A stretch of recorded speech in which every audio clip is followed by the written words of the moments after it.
Hello, everybody. This is Sudha Jamthe, and this is the IoT show. I'm the author of IoT Disruptions, and we have an awesome show, and we're going to talk about connected homes. Hello, everybody on Periscope. We're just getting started. We're going to talk about connected home. So, let me introduce our guest today. Hi, everybody. I had my camera actually pointing at my guest, so you already have got a sneak peek of who he is. Hi, Jurgen. How are you? Hello, I'm fine. Thank you. Thanks for the invitation. Yes, good. So I'm doing the show from San Jose. You are actually based in Spain, right? Tell me where you are first. I'm at the Strait of Gibraltar, Okay. the southernmost part in Europe. Yeah, that's the fun part of the show. I always learn some interesting trivia. Okay, tell us a little bit about yourself. Well, to make the long story short, I was a founder of an IT company, software company. We developed add-on software for Lotus Notes and Microsoft Exchange. Got retired kind of in 2006, and since 2008, I'm dealing along in my private life, obviously, with IoT stuff and home automation. So you're a retired CEO, and you got into home automation as you started dreaming up your connected home. That's it. Yes. When I moved to Spain, actually, I refurbished my home here, and I wanted to automate it as much as possible. At the moment, just my gardener is installing a new raining system tubing for utilizing a new rain IoT stuff-based controller, which you might know. So let us go deeper into this whole connected home. So tell me a little bit of your view of what is your vision? How did you? I mean, I want to know how you got started, but can we just share with our audience when we say connected home, what is your vision? And then I want to hear a little bit about your story. Well, my vision in the end is that everybody can afford kind of a butler, so that the home does some automated stuff that the user can adjust to his needs very easy, and it helps him to just have a more comfortable life. So, for example, if he goes to the living room wanting to watch TV, he's just pressing a button, favorite TV scene or something, and the rest should be adjusted by the home. So it should switch on the TV, it should dim down the lights. If it's on the daytime, it should shut the shutters if the sun is deep enough to influence the TV watching thing. Stereo should be switched to the TV. The tuner should be switched to the preferred channel. So with one press of a button, a whole thing of macros, if you mind, should work on and should help the user to quickly go into a comfort mode. So today, so, Yeah. so Also, connected. the connected Yep. home should serve as a security system, so that the home itself gets kind of. I mean, there is this phrase of intelligent home. I don't like it too much because intelligence means learning, adopting, and as we know, machines are far away from really learning. You can teach them in, and they can remember things, but they cannot really learn. But to utilize the intelligence thing, it should be having some rules, such as if a door or a window is opened and the owner of the home and the family is not at home, then the home should go into an alert mode, kind of DEFCON level, and saying, okay, there had been something that is not usual if the users are not at home, so wait a little bit. So if there is a door opened in the house, or a cupboard is opened, or something is taken away, then the home should instantly inform the police or any security systems. So there is something going on that is not in order, that is not correct, and that is in high alert. So on one end, you're saying your connected home vision is your home, everything in your home knows what it is supposed to do, when you enter the living room, when you play TV, when you switch on TV, when you're out in the kitchen, or whether you're in the house or outside the house. On one end, what is the state of what different devices should be?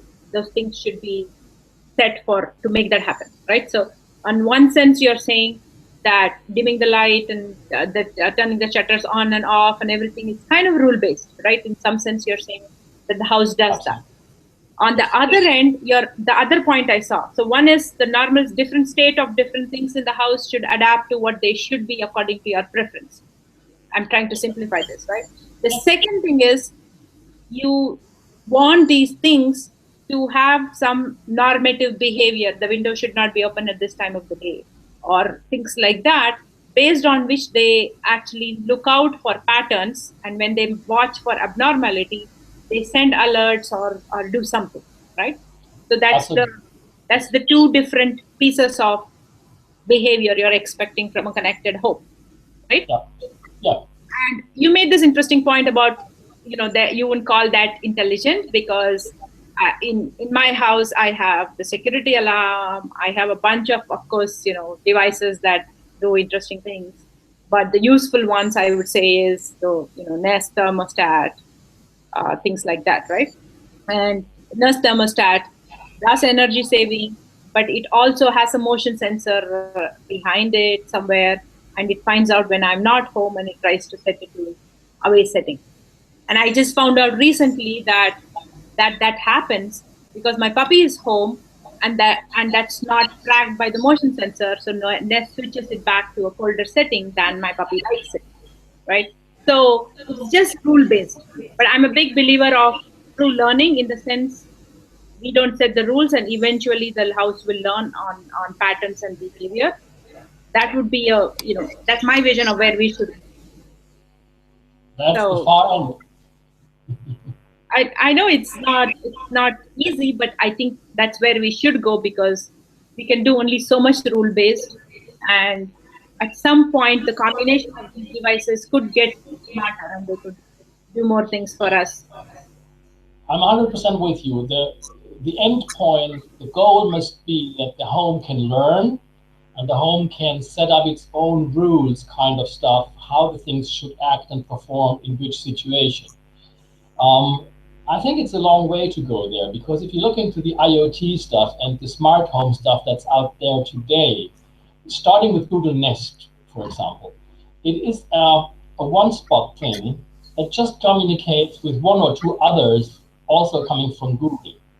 But they don't communicate with cameras, they don't communicate with Arduinos, they don't communicate with Raspberry Pis, they don't speak the same language. So one of the problems I foresee is that the IoT intelligence smart home could go the same track as home automation has gone the last 20 years.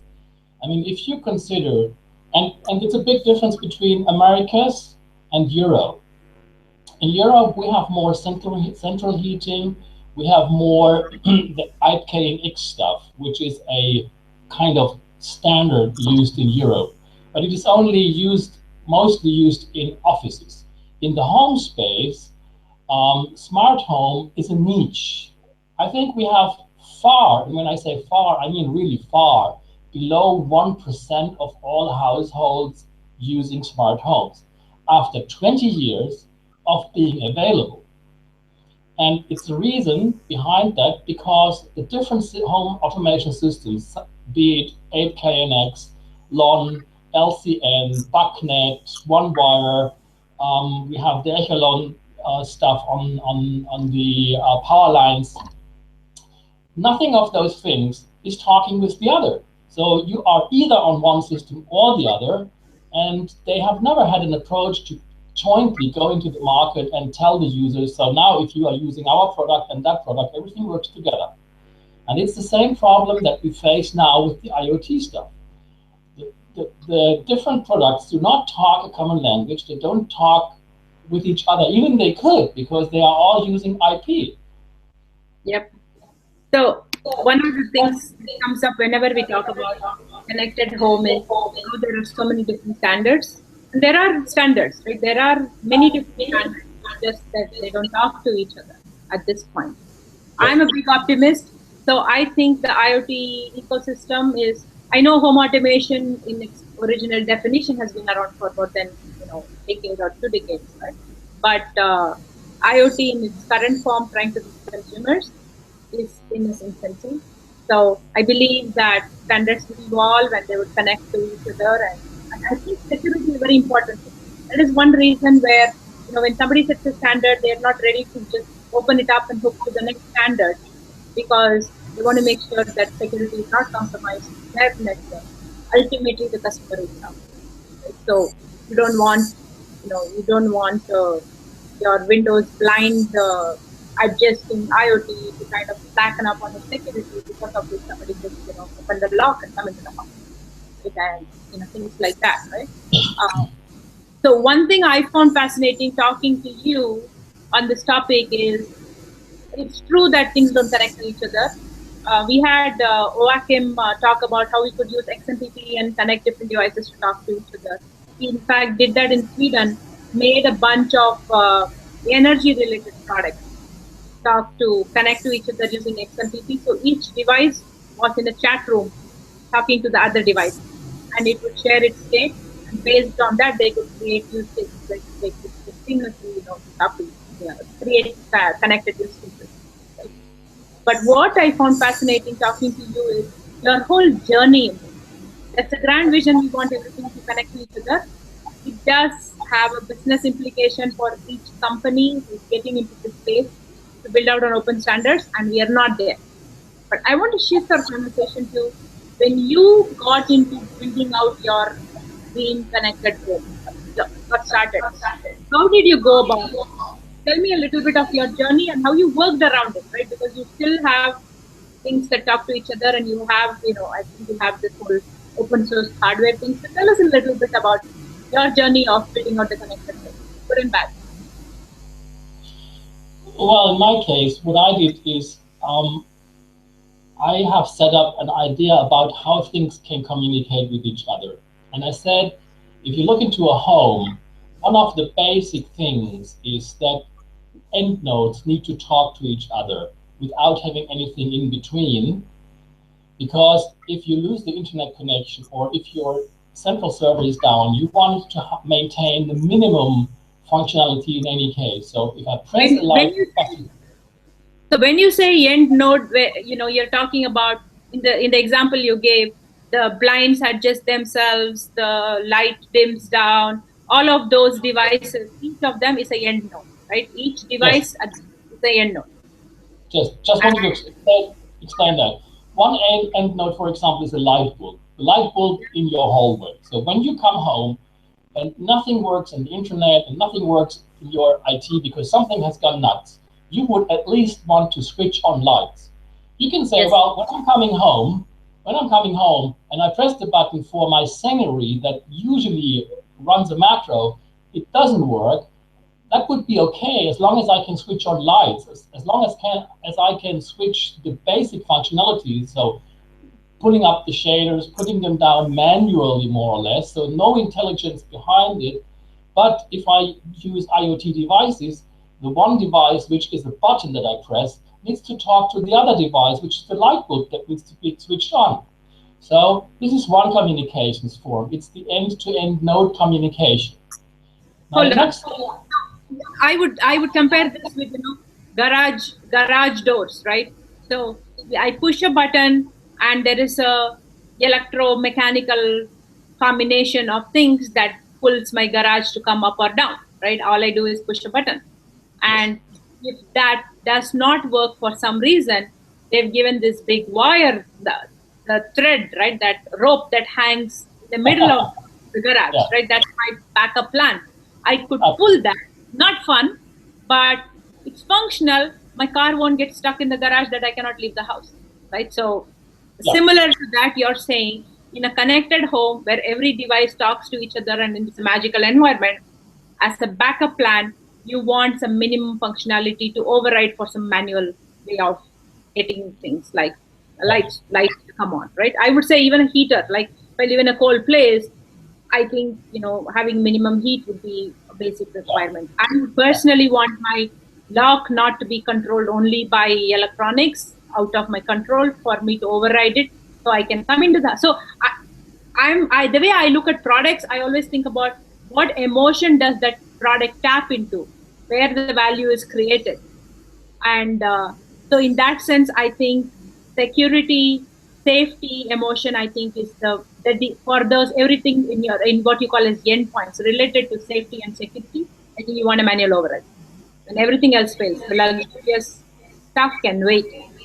Is that how you're looking at this? Yes, you are mixing up a little bit the mechanical things with the electronical things, but in basic, yes, it's more or less what I'm thinking about. Yeah, Okay. the base functionality. If you consider your home as it is today, without electronics, without IoT, this functionality should be given at any point in time, Okay. right? So That's now what you call this end to end, right? The end to, what do you call it? You have a fancy term for it. it is the end-to-end node communication, so the direct mode, more or End to less, end. Okay. Okay. right?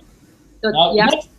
the next level above that is uh, kind of look to a mother with 5 children. The children are talking to each other, they are playing with each other. This is the end-to-end mode.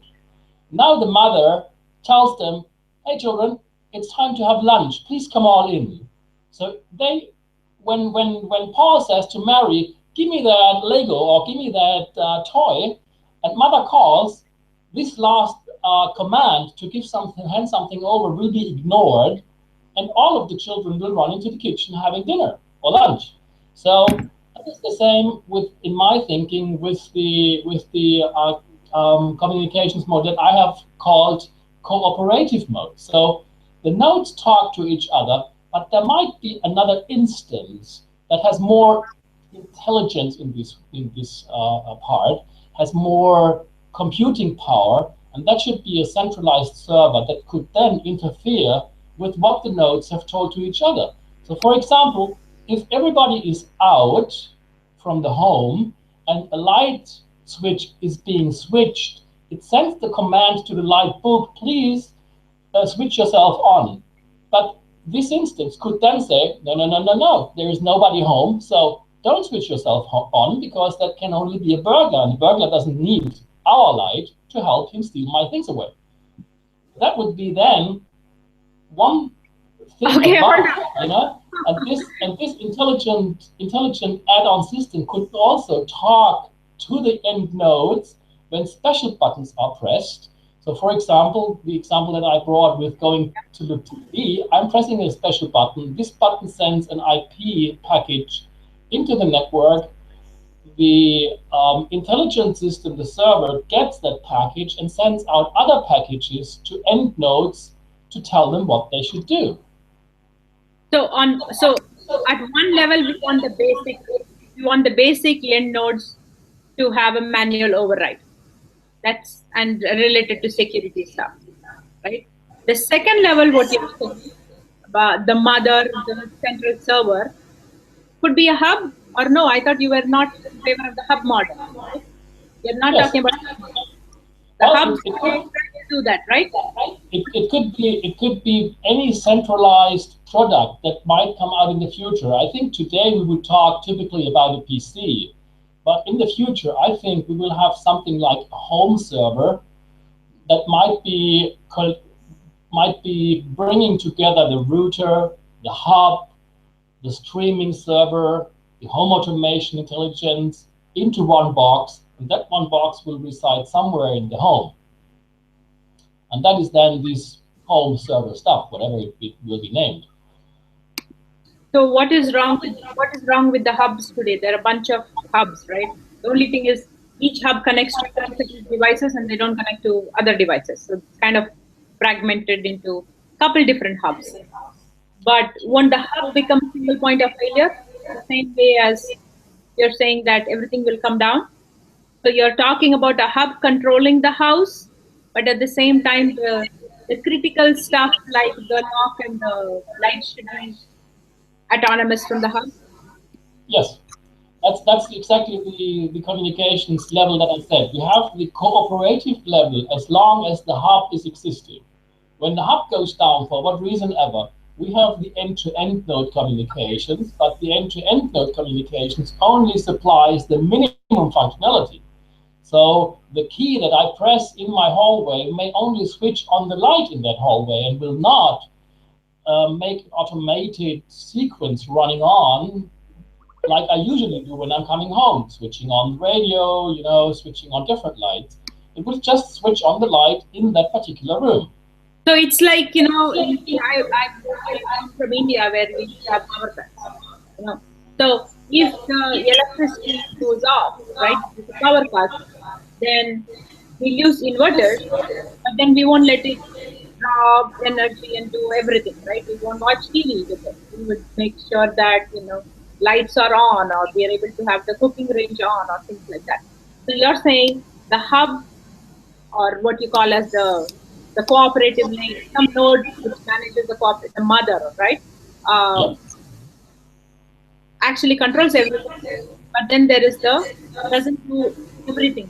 When it goes down, it switches to a state where minimum functionality happens. I didn't understand the last thing. You are kind of fading out. Yeah, I know there was my Hangout was kind of acting funny. Sorry. So you're talking about a central server, which is the mother, Yes, and it controls a bunch of nodes. And when something goes wrong, the mother obviously goes down and all the devices controlled by the mother goes away, but it switches state to some minimum functionality, which is the next lower level where the minimum stuff needs to be live. exactly. Yeah. Okay, I'm going to leave it pointing at you because my Hangout is acting funny. Okay, so we have two layers. One, we have the connected node, the bottom level nodes, and then we have this mother server thing. Okay, Yes, exactly. Yeah. so what else do we need for your ideal vision of your connected home? Well, this is basically the things that we really need to make a usual home. Now, there are some people out there that have a very high interest in a high security system, and they potentially would rather accept that if the server is down, nothing works, rather than accepting a certain lower level of security. So the next communications form would be a centralized form. I call it hierarchical form, where the end nodes do never talk with the end nodes directly. They only talk to the centralized device, and the centralized device will talk to the end nodes. In this case, we can encrypt all the communications very simply with each other because we can install a ticketing system in the hierarchical server system that frequently exchanges the tickets, and therefore we have a very high level of security. But that, of course, requires a very stable centralized server system, and that's just for people with a high expectation of security. I mean, there is a lot of things being discussed out there that if we have IoT devices in our homes, that we can be spied out or we can even be controlled by the bad guys out there. I'm not so much concerned about that, to be honest. Spied out is one thing, because if I install a device in my home, this can, of course, at any point in time, send information outside my home. Controlling a device in my home is another thing. If I have on my router blocked every port to come in and only allow certain ports to do certain things, I can easily block everybody outside my home from controlling any device in my home. So the security for an average person can be easily adjusted to a good level. And therefore, the first two communications models that I told you, the direct model and the cooperative model with the server above it, should fit the needs of, say, 99% of all mankind. So you're basically saying you worry more about your privacy than your security. And Yes. yep, I don't know if Well, I share I that. mean, I mean, the privacy is not so easy to be adjusted than the security. If you set up your system in your home accordingly and you block the entrance door, which is the router, then from a security standpoint, you are quite secure in your home from other people trying to come in. The Okay. things that you install in your home, look at your browser. You can install 10 PCs in your network with ease of use, and every of these PCs can, by browser, go outside of your home. So every device that you install in your home can send information outside your home to anyone outside there, and you don't have a clue about where the things are going to.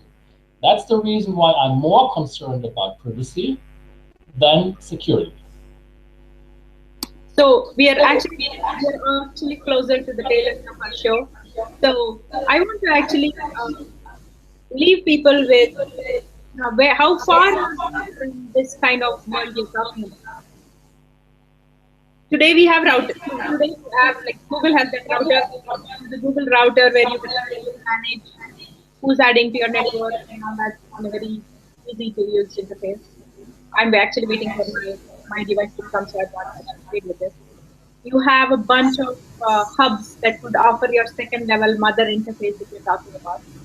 So, are we almost there? Can we get to the setup that we're talking today? Or are we waiting for somebody to create this awesome server to be the mother layer that we're talking about? The mother layer could be there. It's a bunch of products out there, even open source projects like FHEM server or the IP SymCon server, and there are some home automation servers also out there. So the mother system, as I was talking about that, is in existence, yes. The trouble that I face at the moment is two things. First, we don't have a device running 24 by 7 with a low consumption of energy that serves as a home server. That is a missing piece at the Yeah, point in time. You could either have a PC running with the usual power consumption, not considering that nothing is going on, so it can push the power down. So if your PC is running, it takes the same power all the time. And we need another device that is much more usable for a 7 by 24 operation. That's one of the things.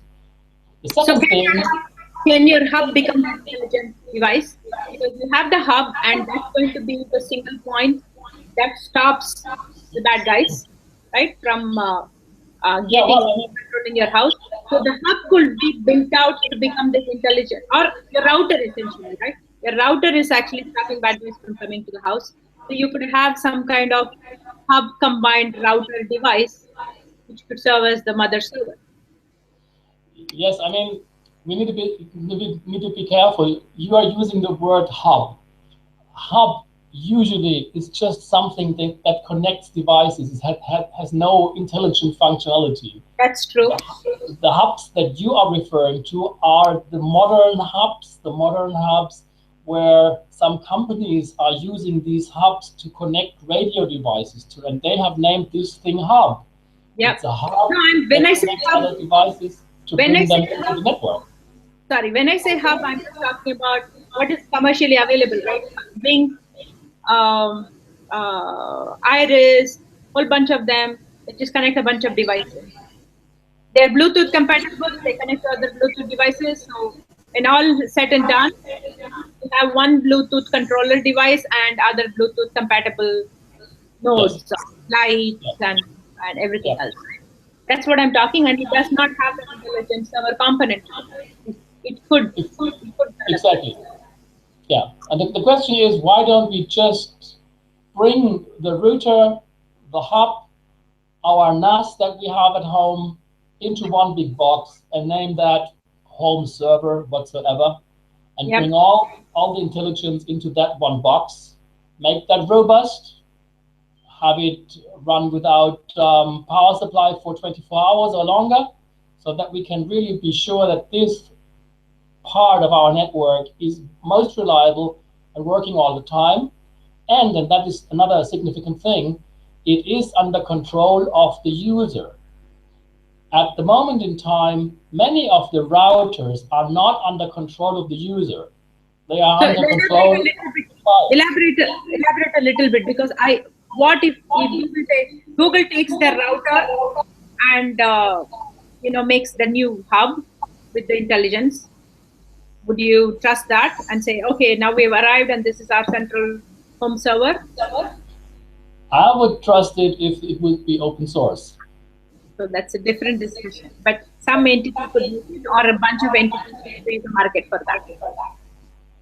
Well, it needs to be any kind of open model so that I really know what's going on behind the scenes. That is one of the vital things, at least at the router end, because the router makes the security for me Okay. and defines also my privacy.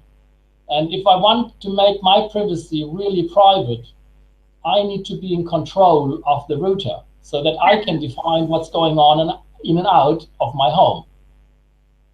Okay. How that is being done, how that is being done so that the people can trust on that and Yeah. they find trust into it. I cannot say how you can do that. An easy way is to bring the operating system of a router into the public domain, so that is a bunch of people out there that screen the source code. They can say, okay, that source code is okay, does not do any evil, there is no backdoor, there is no backholes, that's one possibility, not necessarily the only one. So if you make it open source, isn't there a risk that people could also build layers and hack it? Well, if it's done accordingly, there is nothing to hack. It's done worse, okay, then you can hack it. Okay. So that is what. So your vision is you need the central server, which will actually be the hub come router come server intelligence, right? And if we get that, so where we are today, how can we get to this connected home? What do we have? And you have some open source options, right, for hardware. Tell us what people can do today. Well, at the moment, to be honest, you cannot combine the whole thing. Okay. It's a long way to go there. There are some open source projects out there to do a new router stuff, namely the DAUS project. Yep. DOUSE, I think. Yes. That's an open source project run by Rob van Cronenberg, who is in the IoT Council. Forever, right? He's been in the IoT space, creating this space forever. Yes. So Yes, I have faith, since Rob is driving that. Yes, that would come to fruition. That's one option. So that's one option. That's one good start, I think, because if that operating system will be distributed later, we could potentially bring that on a bigger machine. I mean, the only difference between the router as of today and the central intelligence that we will have in the future is simply computing power. So the router today is not capable to do a lot of computing. It is just dedicated to routing packages. That is And true. even if you have sophisticated rules of when and what packages might go out and in, you will feel a delay in your downstream stuff because the router is not capable to calculate enough. But this is a matter of using another CPU, using another maybe machine that is just more powerful, and then having a Linux-based operating system on that, which is the router. Most of the routers are Linux-based operating systems, just smaller devices. So why not use that, combine it with the other stuff, and then we are there. It's not rocket science. That's cool. So we are actually out of time. So do you have any last comments that you want to tell people? Well, I would like to tell all the IoT producers and hackers out there, try to think about not inventing the next new protocol rather than trying to convince others and talk with others to combine the existing protocols into one big protocol so that most of the devices can talk to each other. This is the bright future for IoT. If we don't make that, IoT will struggle. Fair enough. So with that, we are actually wrapping up for today. I just want to remind everybody there's a whole bunch of contests that is going on in the IoT space. Um, I think the city of Melbourne has a city hackathon partnership with Telstra, and they're promising a lot of Bitcoin and support from the city to come up with city ideas, city related, connected city related ideas. And there's a huge contest that is going on that's open from Eclipse Foundation for open source. So go take a look if you're building something in the IT space. That is something that you don't want to miss. So with that, I'm going to wrap up for today. Thank you, everybody, and I will see you next Tuesday. Bye now. Bye.